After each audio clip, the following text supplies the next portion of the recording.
Have you ever noticed that there's a different scale when it comes to how we rate ourselves as entrepreneurs compared to how the world rates themselves as successful? There's something different. There is a different mechanism, a different way of organizing because we're built different. So how do we succeed past the measures that are prescribed to us by the outside world? As entrepreneurs, it comes down to three simple pieces, and that's what we get to talk about today. Welcome to the Magnetic Marketing Podcast. Today, Lee Miltier is going to be interviewing Kurt Mortensen. Now, Kurt Mortensen is going to teach us how to be able to use three specific levers: persuasion, motivation, and influence, in order to be able to redefine our level of success in a world where success has been written since our childhood by our IQ. How do you master all three so that way you can break out of the system and become the success you were born to be? Let's listen in. I don't think there's anybody that has had a bigger impact in the field of direct response than Dan Kennedy. The legend of Dan Kennedy should be ignored at your own peril. They're not really lessons, they're kind of laws that you live by. Dan opened my eyes to what small business marketing looks like. Dan teaches strategic direct response that is timeless. His ripple effect touches people who don't even know his name. The world as we know it was changed because Dan Kennedy became obsessed with marketing. Welcome to the Magnetic Marketing Podcast with your host, Dan Kennedy. Hello, everybody. This is Lee Miltier, and welcome to the Glazer Kennedy Insider Circle Members Call today. If you're not familiar with me, I work with Bill Glazer and Dan Kennedy with the Peak Performers Coaching Program. I have my own coaching program for other coaches called Millionaire Smarts. I'm thrilled to be with you today. Dan and Bill have taken a flight to London. Yes, London, England, and they have asked me to fill in for them. They're going to be speaking a few times in Europe. I'm excited to tell you about our guest today. I consider him one of the top people in his industry. He's a persuasion expert, Kurt Mortensen. Many of you will know Kurt since he actually spoke at a Glazer Kennedy event in the past. I have personally interviewed Kurt several times on my own coaching programs, and people just adore him and love him and get so much out of his materials. He has a great brand new book that I think you're going to want to invest in for your own professional library. It's called Persuasion IQ, the 10 skills you need to get exactly what you want. By the way, Kurt is clearly a top authority on persuasion, motivation, and influence. He has spent over 15 years researching personal development. He speaks all over the world. One of his first books, which got my attention on how I knew about Kurt, was called Maximum Influence, and that's also an excellent book for you to read. Again, get out pen and paper, take notes, because for all you business owners and entrepreneurs, the one thing that we always really need is to be better influences, not only with our customers and our clients and our patients, but to our staff and our family. So, Kurt, are you on the call? I am. Well, welcome. We are really thrilled to have you today. It's my pleasure. I'm excited to be here. Listen, my first question. Traditionally in our society, our value and worth has always been measured through our intellect or our IQ. Now, as entrepreneurs, it's painfully obvious to all of us that IQ has little to do really with the way we live our life and make a living. So let's talk about that. You bet. And that's, the society teaches us, it's all about the IQ, it's all about the education. But when you look at the business world and being entrepreneurs, you can see a lot of smart people out there with some great ideas coming to market, and they fail miserably. I mean, you look at the failure rate within the businesses in the United States, it's astounding. And here, the amazing thing is we do the research. In fact, Dun & Bradstreet and the Small Business Administration got together and are trying to figure out, okay, what causes businesses to fail? And they both spent millions of dollars, and independently they came up with the solution was that most businesses fail because of a lack of sales. Well, duh. Absolutely. But that's what everybody works on last. They get the office and the carpet and everything, the fax machine, and they realize that it's very important because we all persuade for a living. As parent, teachers, leaders, managers, entrepreneurs, everything we want in life comes from the other side of persuasion. So in your research, I know you said sales seems to be the number one thing, but why do you think, what is the mindset that holds people back from, like, say, just, investing in your books or going to seminars or actually knowing more about persuasion? I just want to say up front that I think a lot of it is ignorance, that they think they already know how to do it. Oh, that's one of the reasons we administer Persuasion IQs, and we've done over 20,000 of these to rate, okay, what is it that top persuaders are doing that the other people aren't? And the biggest obstacle is what social psychologists call the woebegone effect, is that we tend to rank our skills higher than they actually are. A couple examples. If I'm speaking to a group of 500 people and I have them do a survey and I ask them, are your people skills average, below average, or above average, 90% will say they have above average people skills. Of course they do. And we know that's not true. No, it's not. Even in the business world, 66% of the people are fired because of their inability to work with people. Because people lie to you. They treat you nice. And I tell people, you know that annoying manager you don't like, or that annoying persuader that rubs you the wrong way, or that family member that just you don't like? And I tell them bluntly, and I don't sugarcoat it, that could be you. Right? Because nobody ever tells you. They lie to you. Oh, too expensive, can't afford it, call me later, send me more information. Those, most of the time, are lies. Are just trying to get rid of you. So my role at the Persuasion Institute is to talk to people after they've already lied to you, to find out why you weren't able to get them to your point of view, why you weren't able to persuade them. And when you look at the woebegone effect, it's beyond that. It could be trust. People think they're trustworthy. And they might be good, trustworthy people, but that doesn't mean people trust you. So if I'm monitoring an entrepreneur and a prospect, they're going back and forth, and I'll talk to the entrepreneur and I'll say, no, did you build trust? And 9 out of 10 times they'll say, well, yes, they trusted me. Then I'll talk to the prospect, and guess what they say? I didn't trust that guy at all. Are you kidding me? I'm not calling them back. It's only 1 out of 10 times. So we have these blinders on to where we think we have better people skills than we actually do. We think we have better trust skills than we actually do. And we have to get past that. We all have different strengths in business. We all have different weaknesses. And persuasion, one of those power tools, because only 15% of our success, when we look at ourselves as entrepreneurs, only 15%, 1/5 of our success comes from our core competence. What we know about our product or service. The other 85% comes back to the people skills, the persuasion skills, building the trust, understanding human nature. That's the key to success. Do you think it's true that people like to do business with people like themselves? Absolutely. They want to, and here's just the brutal numbers. When people like you and trust you, you have a 90% chance of persuading them. When they don't like you and they don't trust you, you have a 10% chance. So we want people that are similar to us, that we want to connect with, that are like us. That is a big aspect of what we do. But we have to be very careful, because one of the big complaints, and understand that persuasion's changed dramatically in the last 20 years, is that people are getting too friendly too fast.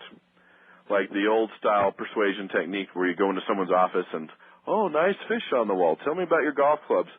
Don't do that, because that's an indicator you're going to try to persuade them to do something. And so we need to be able to understand instant rapport, to read nonverbal behavior, and understand why people do what they do. I think that's a great point, Kurt, because I have an office building, and people come and, try to sell me things occasionally. And when they start doing, the picture on the wall and this and that and the other, I just feel like rolling my eyes, because I'm a type A personality. And, I don't want to talk about that. Instantly, I want to get rid of them. So that's great advice. I did want to, just out of the blue, this morning I had a coaching client, and one of the problems that she had was that she always wants to be liked. So it's almost as if people persuade her to do things that she doesn't want to do. She doesn't have any boundaries. She has a hard time actually persuading herself to say no to people. What do you say to people like that? Well, and that's the thing. That's interesting. You mentioned you were a type A personality, and, she's more of an amiable person wanting people to like her. And this is the big thing. Now, when people have good people skills, are very amiable, a lot of times they make a lot of friends, but they're not able to persuade anybody. And that's a challenge. Or on the flip side, like you mentioned, everyone's persuading them to do something because they don't want to hurt anybody's feelings. Now, the main thing to understand with persuasion, and the big mistake people make, is that most people tend to persuade others how they want to be persuaded. You're going to get to the point because that's how you like to be persuaded. Okay, what are the bullets? What's the bottom line? Tell me what I need to do. Versus your friend's going to want to build a relationship and talk about family before they get into the nuts and bolts. And the big mistake is that people tend to persuade others how they want to be persuaded, and that's completely wrong. We need to learn to persuade others how they want to be persuaded. And the big picture is the moment, and this is a big shift in persuasion, but the moment somebody senses that you're going to try to persuade them to do something, even though they need it, want it, like it, can afford it, they're going to resist you. And so what we're seeing is that great persuaders tend to persuade others. They tend to help people persuade themselves.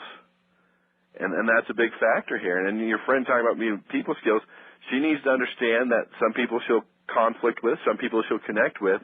And when she can understand human nature and different personalities, it goes a long way in her success and her ability to say no and the ability to relate to other people. So give us some real life persuasion of, like, how do we know how to persuade somebody else? What are some of the tricks of the trade? Well, From the expert yourself. Yeah. We have to be careful there's the old style because, when people realize, man, I need to learn to persuade better, they go run out and they get a book on closing skills. You've heard that term before. I got to get some closing skills. And I've always said that closing skills is like trying to get a kiss after a bad date. Okay? Good luck with that. If they don't like you and they don't trust you, it doesn't matter if you have a clever phrase. It's not going to matter. And so the overall premise, the foundation of what we need to be talking about here as we develop better persuaders is the number is that 95% of all persuasion involves a subconscious trigger. Right? Because really, how many to get someone to try, like you meet someone for the first time, how much time does it take for you to trust them? For me personally, actually a little while, just because I've been in business for a long time and had a lot of interesting experiences. How long does it take me to trust them? I actually don't know. I would say that I tend to walk into meeting people with I try to be more observant and not so quick to trust anymore. Yeah, we're more skeptical than ever before. But even if you met somebody at a gathering, and how long would it take for you to decide if you liked them or wanted to talk to them?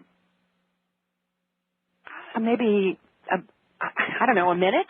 Yeah, it's that, 30, 60 seconds. 30 That's seconds? what it is. You're going to categorize them. We've been taught our whole life not to judge, but all of a sudden, in 30 seconds, you're going to decide if you like this person, if you trust this person.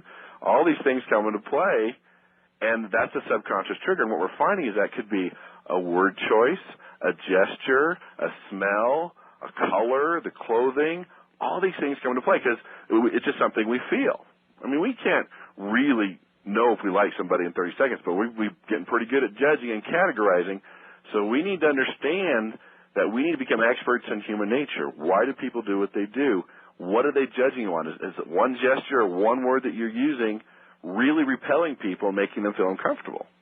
One interesting thing that I have noticed about myself, particularly since I knew I was going to be interviewing you today, is about this very subject, because I did read your book, and I really enjoyed it, and I recommend everybody get it. But I noticed that when I do look at people and decide if I want to do business with them, that I actually really look at the small details, like, are their fingernails clean? Are their, do they have nice shoes? I mean, are they dressed nice and clean and neat? I mean, I know that's very superficial, but there's something in me that clicks with. And if people don't care about the way that they look, I feel like that they won't care about me as a client. And that comes across from your type A personality. That's something that people look for. But when you're talking to an amiable person, sometimes they don't care about those small little things, and sometimes there's a clash there, right? Absolutely. And that's where it's difficult. And we ask people, well, what's the best type of personality to have? And ultimately, it's the one that, your own. They think that's like the best. Like me. Of course. And so, well, I have the best personality. And that's the critical thing. If we can learn to read people like a book and to understand that if we could truly learn to listen with our ears, our heart, and our mind, they'll tell you everything you need to know to persuade them. But people are so concerned about, and excuse my word here, vomiting all the features and benefits about their product or service that they're repelling people. They're talking 3 times too much, the studies are showing, and they're not helping people persuade themselves. They'll tell you everything you need to know to persuade them if you just learn to listen, read their nonverbals, knowing when you're losing them, knowing when it's time to ask a question. They can persuade themselves if you just come back and just learn what top persuaders are doing. So give us some traits of some top persuaders. Yeah, well, first of all, the interesting thing about top persuaders is they'll say, you know, a rookie will come to them and says, well, what should you do? And I say, well, hey, just read the script. It's not that hard. Right. And to them, that they don't know sometimes what they're doing, and that's kind of been the big challenge as I've worked with people is I have to quantify, okay, where does trust come from? What is it that top persuaders are doing? And one thing that really surprised me as I've gotten into this research and studied top people, and I guess it shouldn't have surprised me. Napoleon Hill, Think and Grow Rich, found out the same thing, is that when you look at people that are super successful in business, a lot of it comes back to the mental aspect of the game, or what I call self-persuasion. If you can't persuade yourself, it's very difficult for you to persuade other people. Absolutely. And as you know, and you're a big believer in this, is that the mental aspect of the universe will not reward you physically until you believe it mentally. You know, one of the big problems that I think all of us who are listening to you today, Kurt, have, and I hear this over and over again, particularly in the peak performers group that I do with Bill and Dan, is a lot of people have a hard time convincing themselves that their service or their product is worth more. In other words, they all struggle a lot with that price point thing. And what you're saying about it's a mental game. So, for instance, I talk to other people who are information marketers and say that they sold their knowledge for $1,000 a day, but other people in their field are selling their knowledge for like $3,000 a day, but they're stuck. They're stuck that they have a very hard time verbalizing, I'm worth that extra money. So what do you tell people like that? And that's a big battle, especially with entrepreneurs. Now, it's a huge battle. When people fight on price, it's because they don't have persuasion skills. Because anybody can fight on price. But when the value's there, and that's something you need to understand, I'm not here to sugarcoat it, is that when you keep hearing that it's too expensive, there's one of two things happening. Either you've blown your presentation, okay? When you get to the price, it should be, that's it, that's an incredible value. If you've done it the right way, if you really know the laws of persuasion. And number two, let me tell you something that's really interesting we've just discovered recently. As I monitor persuaders, I can have, same persuasion IQ, same script, same product. And I've noticed, and again, they're calling the same leads, okay, so everything's the same, but they're getting different objections. And I go, well, that's interesting, and then I kept going to different industries and monitoring this, but this is the eye-opener, and this might floor a lot of people, but here's what's happening. The objection you get the most is the objection you still have. Now think about that. If you keep getting it's too expensive, deep down in your heart of hearts, you don't believe it's worth it. Just like you mentioned, that's a huge obstacle. You got to realize that you are no more than 99% of the people out there, that you can help people with your product or service. You can serve them, because if you don't persuade them, and I believe you have a moral and ethical obligation to persuade people, because if you don't persuade them about your product or service, some other person that's not as good, has no morals and no values, will persuade them and take their money and give them 1/10 the service you were going to provide them, and probably charge more than you. A standing ovation for Kurt. Yes. That's exactly right. If you don't persuade them, someone's going to take their money. It might as well be you. And realize that you have a great product or service. You're going to change their life, change their business, whatever your product or service does. You need to know in your heart of hearts, you need to do everything you can to persuade them, because if you don't, someone else will. Because in a persuasion situation, someone's going to be persuaded. They're either going to persuade you why they shouldn't do it, or you're going to persuade them why they should. I mean, that's just bottom line. No sugarcoating. Mindset is critical. So you look at the objections you keep getting. You could be manifesting them. If it's the objection you fear the most, you'll probably get it quite a bit. If you don't believe your product or service is worth it, you're going to hear it's too expensive. And you need to dig deep and realize that it's worth it, that you're providing. Because when people, well, it's me and I'm providing, they keep, I don't know what the word is, they keep reducing the price, thinking that's the answer. And I think it's Dan Kennedy that says, add a zero to it, take a big gulp, and go for it, right? Exactly. And that's what it's all about. When the value's there, people, you get better clients, they look for the best, and that's what it is. When people don't invest in a lot, they don't expect much, they tend to complain more, But when you really have a great product and then you look at that value and you build the value, and that's important too, understand what we call a law of contrast and building the value, that when you get to that price point, it's an incredible deal to them. It becomes a no-brainer, and that's what it's all about, because money's relative. In seminars, I'll hold up a $20 bill, and I'll say, I'm going to sell this $20 bill for $1. And, of course, people run to the front, and someone grabs it, and they sit back down. I ask him, I said, well, don't you need to think about it? You want to call your spouse here? You want to read the brochure? Go to my website? You know, come on here. Let's talk about it. You don't need. You want to interview me some more? You want to talk to some referrals? And they all laugh because, well, it was a no-brainer, duh, right? Right. And then I take that same $1 bill and I'll sell it for $100. I'll offer some, free CDs or coaching or something else, and people will buy my $1 bill for $100. I mean, it's all relative. And so you have to ask yourself, as entrepreneurs, when you reveal your product or service, are they comparing your product or service to a Rolls Royce or to a used car? It is up to you. You build the value. It goes back, for example, if your car, let's say your car is smoking, it's making some funny noises, you come into a mechanic, and the mechanic says, oh, yeah, I'll take a look at it, go to lunch, I can probably take care of it for $400. And you come back, it's $2,000. How do you feel? Not a happy camper. You're pretty mad. You're feeling a little violated, right? You are mad. But if you came into the mechanic with the same symptoms in your car, and the mechanic says, I'm hearing transmission, I'm hearing this, you might as well spend your lunch break shopping for a new car because, I don't think I can fix this for less than, $10,000. And then you come back, and it's $2,000. How do you feel? Ecstatic. Okay? Same bill, but you've packaged it, you've contrasted in such a way to where the value is there, and that's very important. So when you get to your price, first of all, it shouldn't surprise them. The value should be there. You got to get your mindset in the right direction. That should be the easiest part of your presentation. Do you ever teach things about to your folks about qualifying their prospects? Yeah, that's a critical thing because most of the time we're talking to the wrong person. Qualifying up front is very important, and that comes back to becoming an expert in the ability to ask questions. Okay? Top persuaders ask 3 times more questions than average persuaders. Again, when you ask questions, they'll tell you everything you need to know to persuade them. For example, if you could just say simple things like, well, what does the perfect for example, if there would be a perfect solution, what would it look like to you? And then listen.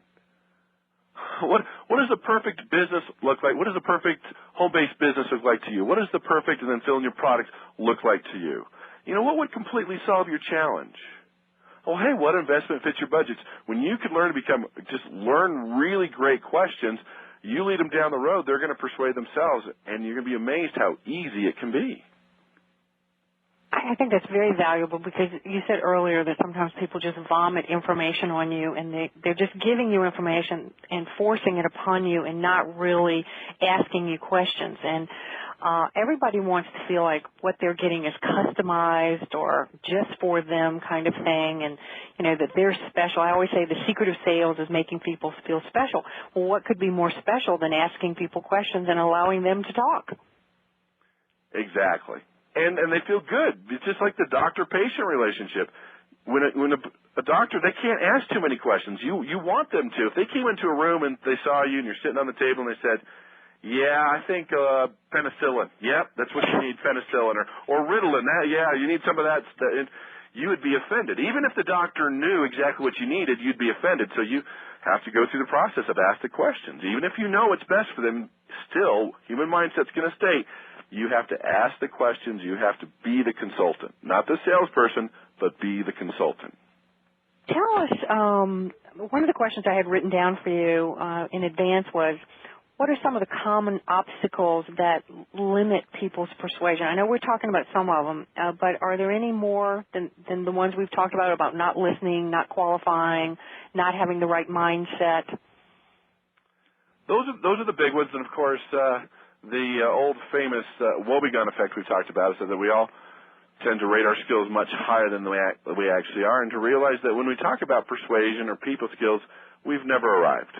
Okay, we're always working on them. There's certain fundamentals that we always go back to, And the biggest obstacle is to realize, wow, if we can get other people to get, what I call get what you want when you want, in the process win friends for life, it's going to dramatically explode the income in your business. Because if you want to double and triple your income this year, there's two ways to do it. If you're an entrepreneur working in a business, you could work twice as hard, call twice as many people, or you can double your persuasion skills. I mean, I don't think people want to double their phone calls, but if you can double your persuasion skills, double your success rate, it makes a huge difference. And I ask people, how much money have you lost in the last 10 years with your inability to persuade?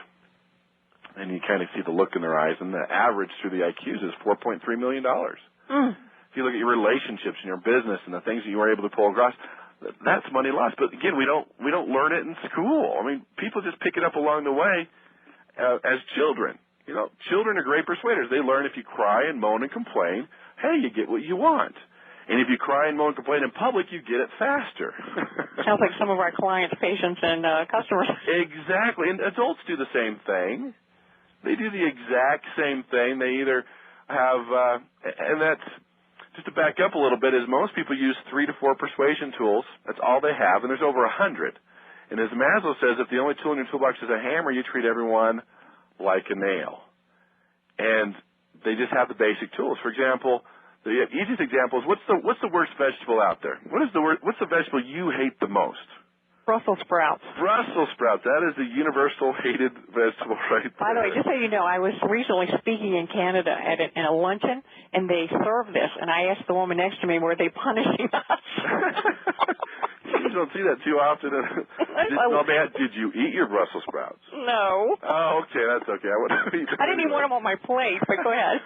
Well, they do smell, but let's say you're a parent and you just read an article in a magazine about how Brussels sprouts have antioxidants and they're good for you, so you cook them for your family, and you have a 4-year-old son, Johnny Jr., and you put him down and you say, please eat your Brussels sprouts, and what's the boy going to say? I don't think so. He's going to say no, and you're like, okay, let's pull out my persuasion skills. And the first one is you vomit all the reasons why they should. Antioxidants and hair on your chest, and it's good for you. And you just go and they say, no. You're like, okay, what else? Okay, do it for me. I've been your friend. I've done a lot for you today. Some people skills. And they say no. I'm like, all right, let's see, what else can we do? And they say, oh, if you eat your Brussels sprouts, I'll give you bribery. Yeah, bribery, ice cream. And a lot of times they'll still say no. Then the last tool they have is you do it. Because I said so. Or else. And that's what most people know. That's all they do. And that's 4. There's over 100. And the more tools you have in your persuasion toolbox, the more successful you're going to be. That's just the bottom line. You might only use it once a year, but if it closes that big deal, it gets you the business that you want, it makes a big difference. And imagine... And I tell people, they go to, for example, a timeshare presentation, and you go on, not going to buy, not going to buy, not going to buy. You've been to these before, right? And you leave buying everything. It could have been a seminar. It could be a timeshare. You're like, wow, what just happened to me? And what if you could take that power of persuasion and put it in an aerosol can? How powerful would that be? You imagine talking to a prospect or future client, and they're like, no, and you went, psh, and they're like, okay, I'll take 3. Can I tell all my friends? I want some of that. Exactly. Now, it's not necessarily that easy, but it can be learned. Persuaders, they're not born. This is something that we can pick up, something we can learn. I mean, imagine the power and confidence of reading people and knowing when they're lying to you and understanding when it's time to shut up and ask for their business and when it's time to build the value. It makes a big difference because you shouldn't be giving the same presentation every time you talk to someone. It needs to be customized to that person. Kurt, have you ever done any research about how many people who are trying to persuade others have actually taped or videotaped their own presentation and analyzed it? I don't have an exact number, but as I talk to people, it is a trait of a top persuader. I would say it was less than 5% because it's painful to people. Oh, I sound like that, They'd rather be in denial thinking, well, that was a prospect. They just weren't smart enough to realize they should have bought from me, right? Right. Instead of, and that's a sign of professional. If you can audio tape or videotape yourself and watch, and you say, well, what did I do well? Okay, that worked, and I need to improve this. Or even worse, is very few persuaders will talk to top producers in their field. It's rare and they're more than happy to talk to you, go to lunch, but they're like, well, they think through all that, and they'd never talk to me. No, they're more than willing to talk to you. And you've heard this before. You take millionaires to lunch. You take successful people to lunch. And you pay for the lunch because that hour or hour and a half or whatever it is worth its weight in gold because they can teach you some basic things that can make a big difference. And most of them are more than willing to help if you're willing to ask.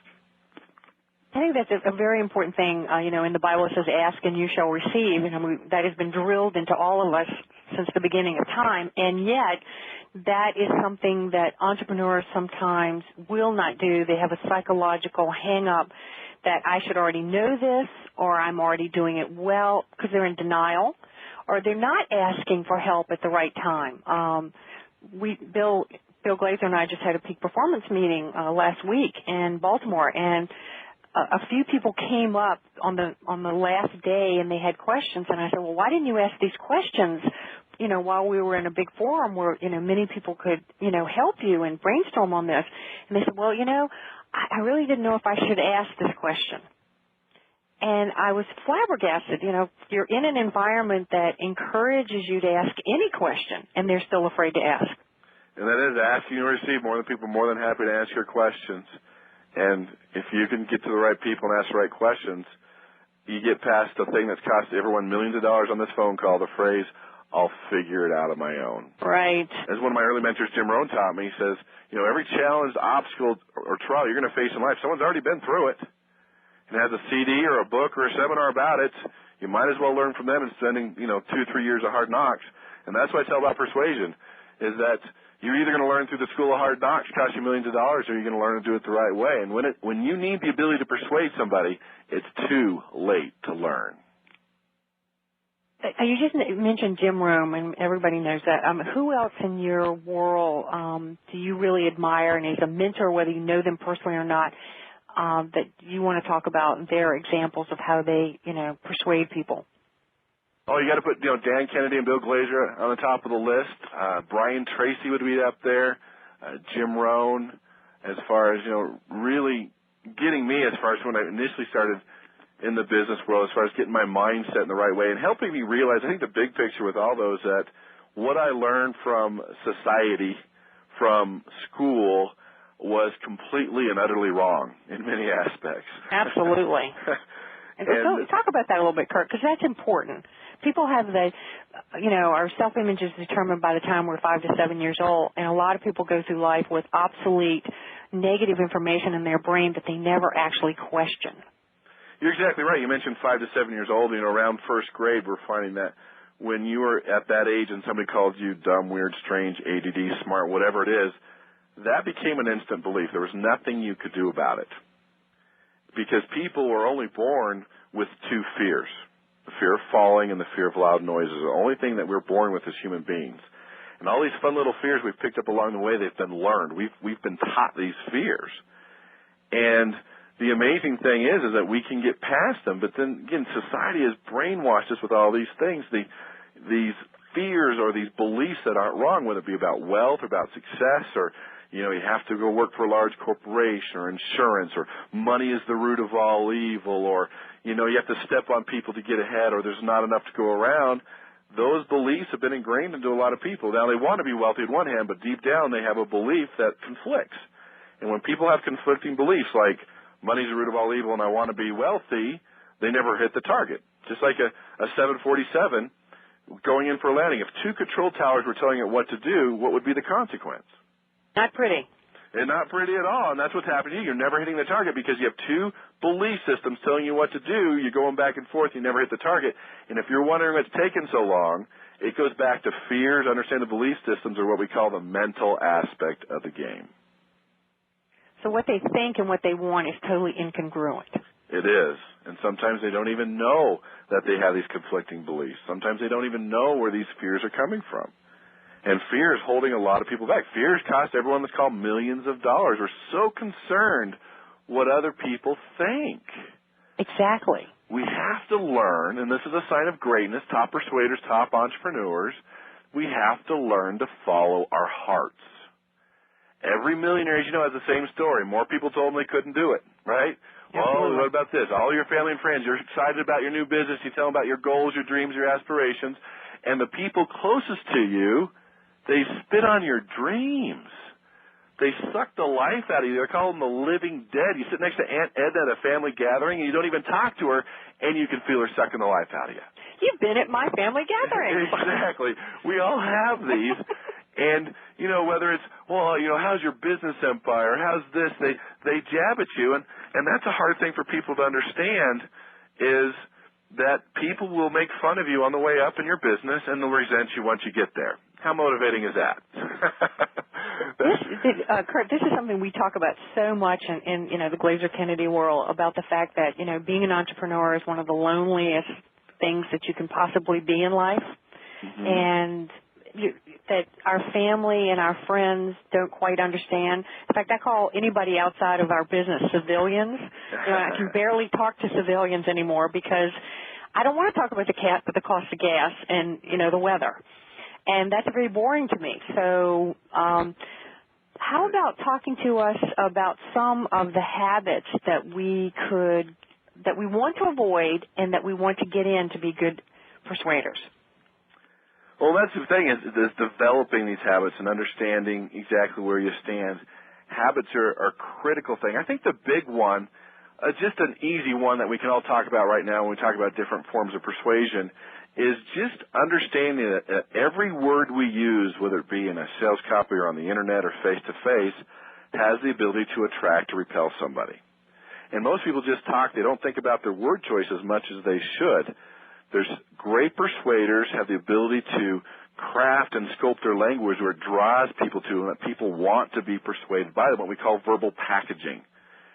Every word makes a big difference, and people don't even think about it. When they're talking to somebody one-on-one, they're not even thinking about their word choice, and that is a critical thing because when you use the right words, you come across as more credible, competent, and convincing. And that's just an easy thing to add to think about is understanding that every word makes a difference. There's some words you should be using all the time, and there's some words you shouldn't be ever using that really repels people.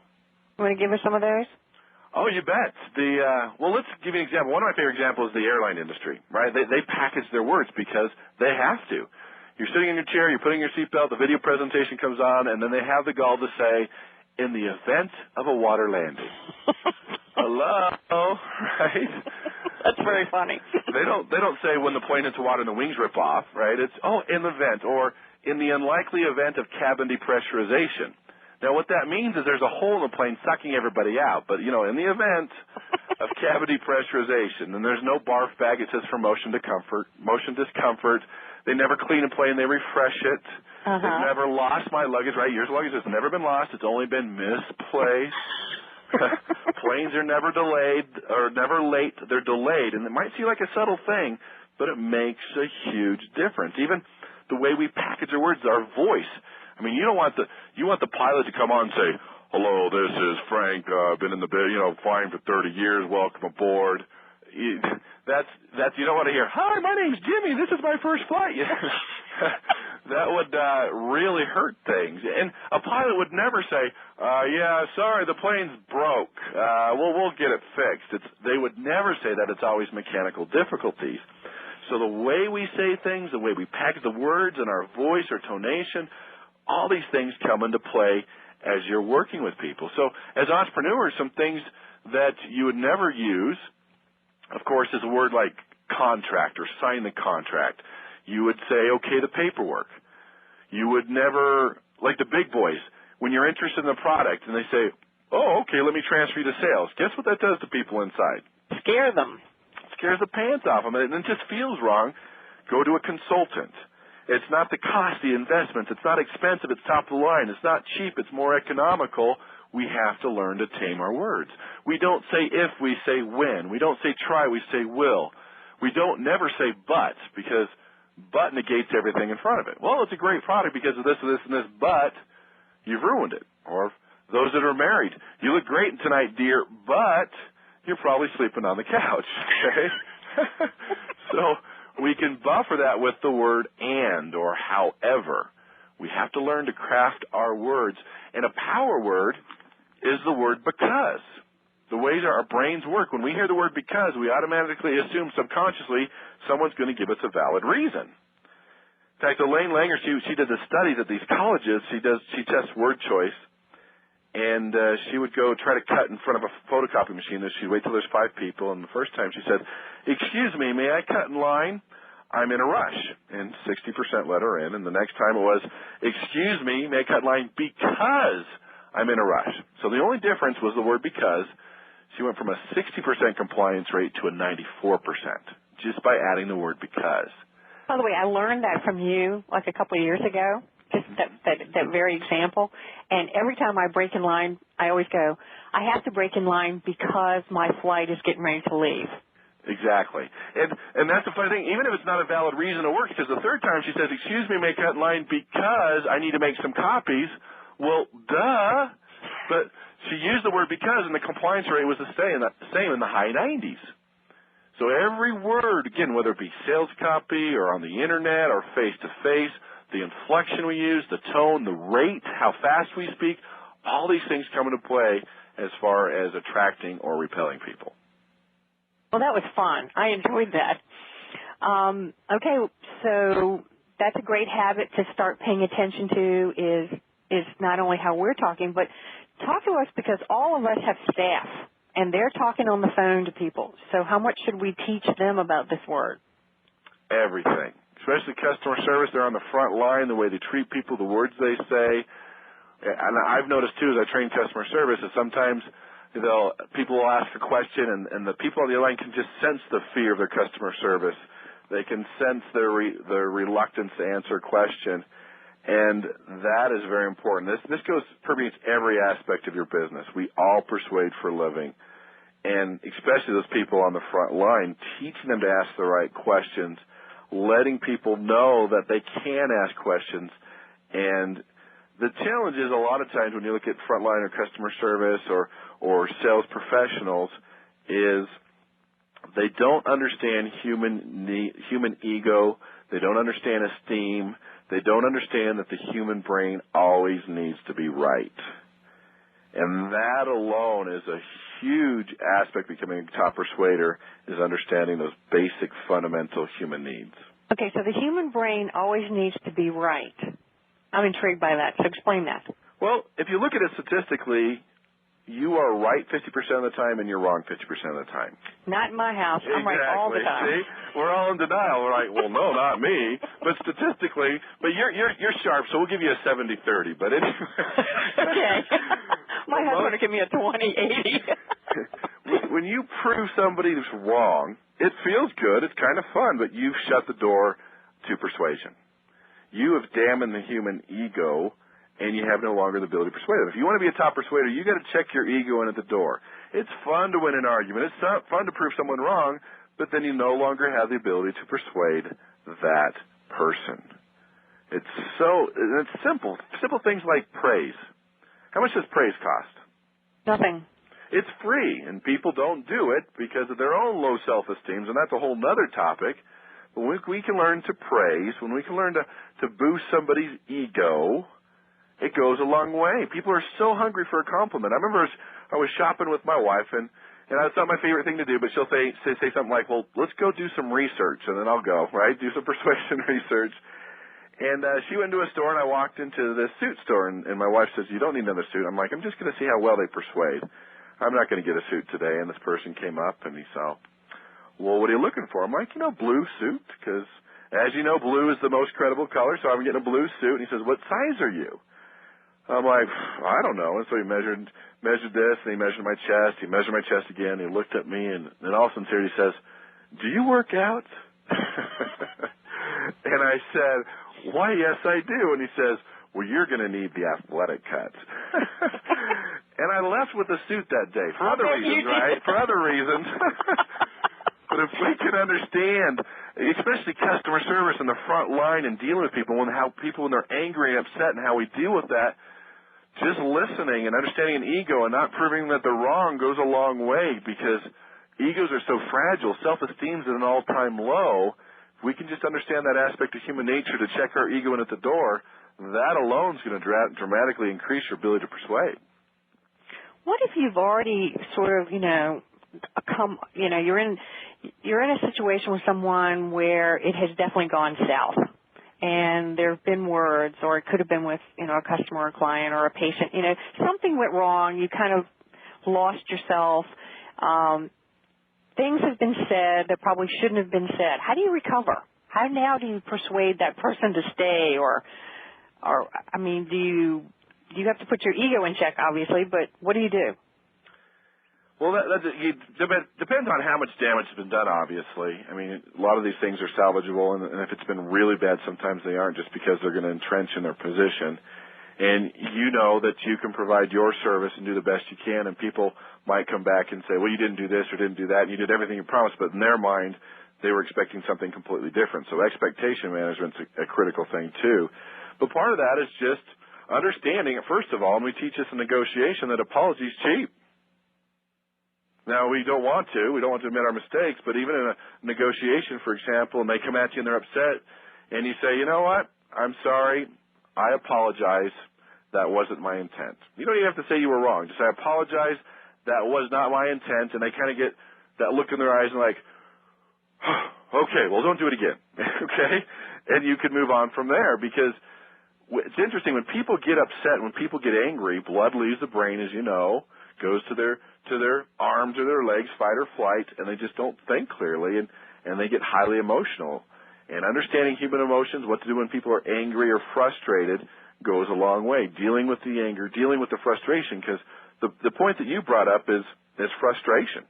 If you've got somebody on the phone that's frustrated, you have to realize that basically, okay, frustration comes from an unmet expectation. Wow. Why didn't they teach me that in school? So what's happening is, for some reason, you did not meet an expectation, implied or not implied. You find out what that expectation is, meet that expectation, the frustration goes away, the anger goes away. You can move on and do business together.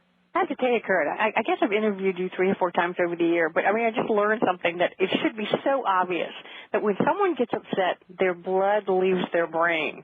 I wrote that down really big. And they're not thinking clearly. And so you have to think, okay, now first of all, anger is a secondary emotion. What they're mad about and yelling at you about could be 2 different things. That's just how it is. For example, I was talking to a college student who had a black eye. I said, what happened? He says, well, my roommate hit me. I'm like, well, what happened? He says, well, I was eating my Cheerios too loud. Okay, well, there's the reason and there is the real reason.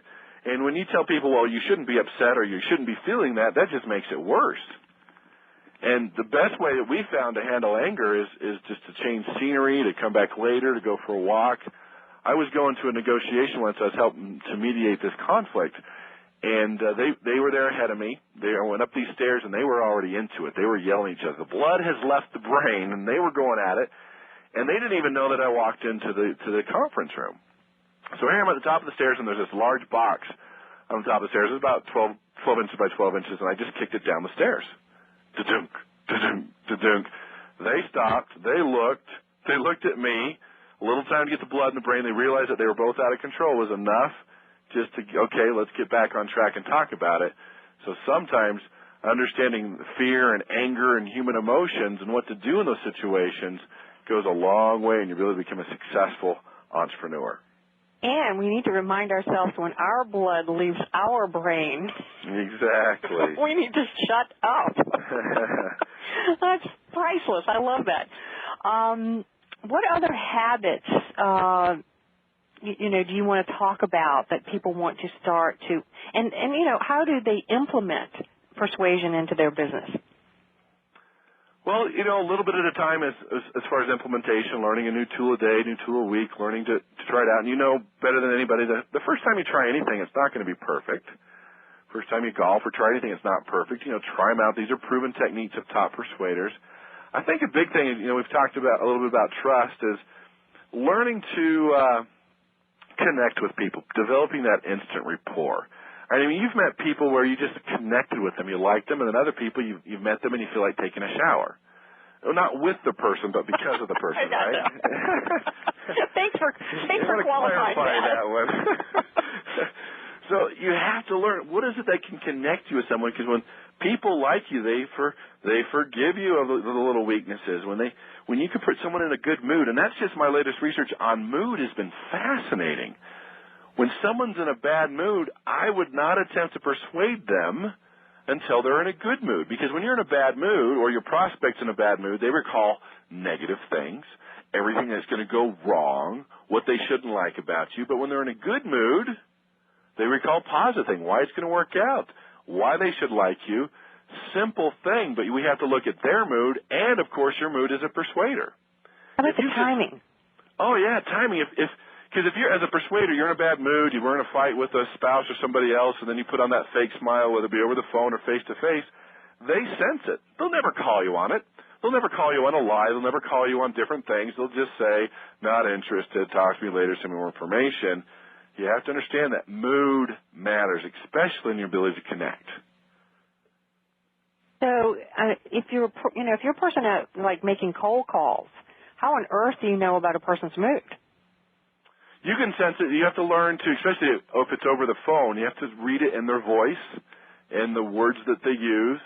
I mean, obviously say, what do you want? What are you selling? It's kind of a red flag as far as their mood or even their type of personality. But just learning to read facial expressions, learning to read, when they see you, is that a smile, a real smile? Is that a fake smile? Are they opening up to you? You can look at their feet. Are their feet pointing towards you? Are they pointing away? You can look at their shoulders. Are their shoulders pointing towards you? Or are they pointing away?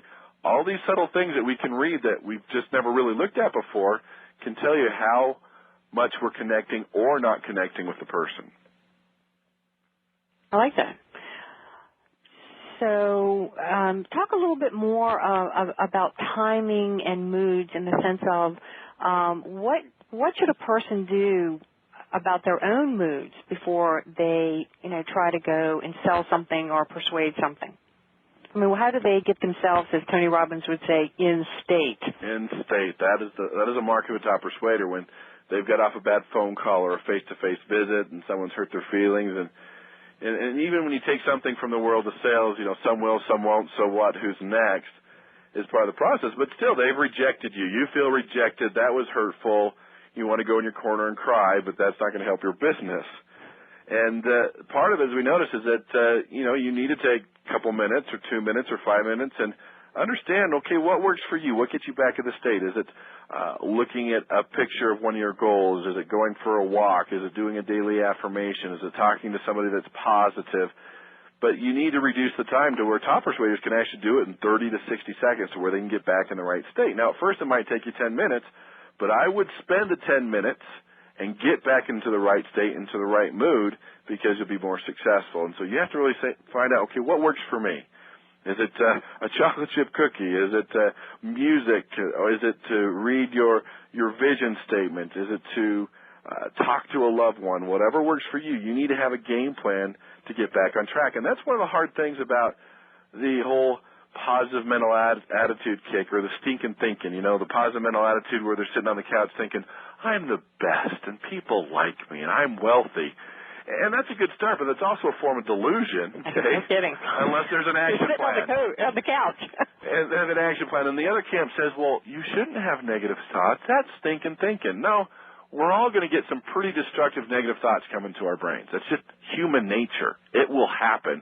It's what you do with them. When you have a negative thought, do you dwell on it? Do you give it life? Do you give it a place to grow, or do you redirect your thoughts into something else? That's the sign of a top person. You don't have negative thoughts. That's human nature. But if you can learn to redirect those into something positive, have a game plan when you're feeling negative, and you try and you find a way to make your commitment to make your business successful stronger than your moods. Tell us about the Persuasion IQ test that is in your book. What were the results that shocked you the most about your test? Well, we've given this over 20,000 times, the Persuasion IQ. There's a long version, there's abbreviated versions, to kind of, first of all, get past the woebegone effect. Because when we can rank you against 20,000 other people, this is the fact. There's no way around it. This is your strengths, this is your weaknesses. I think one of the interesting correlations is that there's a direct relationship between someone's personal development program and their income. And you know this, but a lot of people just kind of miss this and want to figure it out on their own. We're seeing that top persuaders are taking 5-10% of their income, getting the CDs in the car, buying the books, going to the seminars, mentoring with other people. And there was a huge correlation between the amount of time they were doing that a week and how much income they were investing there and how much money they were making. because, again, there's a one-to-one relationship between your income and your personal development program, and contrary to popular belief, what you don't know will hurt you, and everything you need to learn, someone's already figured it out. You might as well learn from them. That is a mark of a top producer. There's a quote in your book. You say, if you think education is expensive, try ignorance. Exactly. And, that, again, I'll figure it out on my own is tough. And here's another thing we found out with personal development from a Harvard study, that those that are learning and growing every day, they're more optimistic about life. They're more enthusiastic about where they're going, what they're going to accomplish. But those who aren't learning and growing every day become negative, pessimistic about themselves in the future. And it's a great motivator, but you have to be careful, as we talked about the living dead or your family and friends or you called civilians. They're watching TV all day and they know everything, right? And you're learning and growing every day and you realize you don't know that much. And so you just have to deal with that. That's just part of it. They know everything from the TV, but you just have to put them in their place and realize, no, listen to the CDs in your car, turn the TV off, read the books, find the mentors.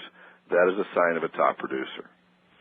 Well, I think everybody who's on a Glazer Kennedy call, really not only have, Dan and Bill been incredible mentors for all of us, but, everybody who goes to all their events and part of their programs, there's this incredible ability for all of us to share with each other, and that has been so valuable for me, and I'm sure everybody listening. So just for a couple of minutes, talk about your book, and, it's who published your book? The American Management Association, AMACOM. They are bringing it all together. They're really interested in the research side as far as the Persuasion IQ, but it's basically, here are the traits I found in top persuaders, and if you can learn just a little bit at a time to become a top persuader, because success and wealth is an open book test. The answers are there. And so what I'm doing is giving you the answers, the things you need to master, whether it be your relationship, your business, your personal life, whatever it is. Everything we do in life, persuasion permeates everything we do. Thank you for listening to the Magnetic Marketing Podcast with Dan Kennedy. If you love hearing in on these lost Dan Kennedy talks and speeches and calls, then please let someone else know about this podcast. That's how you can help it to grow. And the more it grows, the more free Dan Kennedy we can bring to you. Also, Dan would love to give you the most incredible free gift ever, designed to help you make maximum money in minimum time. Now, this free gift comes with almost $20,000 in pure money-making information for free just for saying maybe. You can get this gift from Dan right now at nobsletter.com. Not only will you get the $20,000 gift, you're also going to get a subscription to 2 marketing newsletters that will be hand-delivered by the mailman to your mailbox each and every month. One from Dan Kennedy and one from me, Russell Brunson. To get this gift and your subscription, go to nobsletter.com right now.